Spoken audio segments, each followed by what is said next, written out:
久々だこの感覚。シーズン一発目はやっぱりほろかない。よし、シ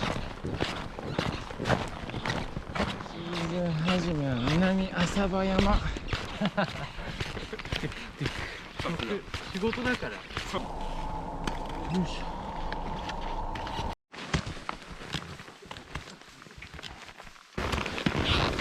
ょ。おお、久々だこの感覚。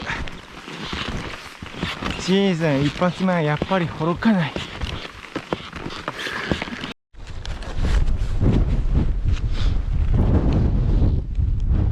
よっしゃ、行きまーす。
飛んで飛んで。ス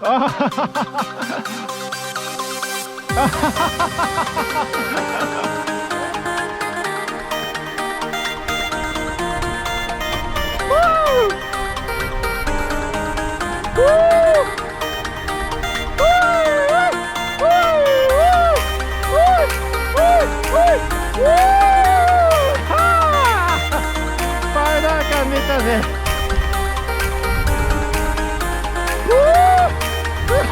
こけちゃった。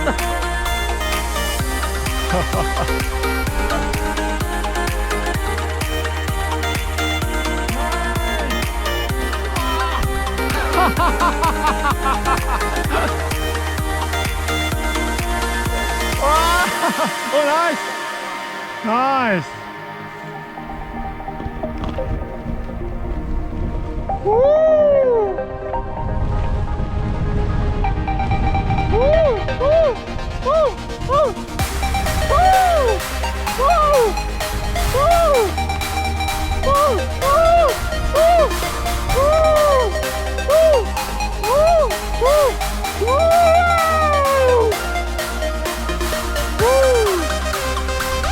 帰りコース。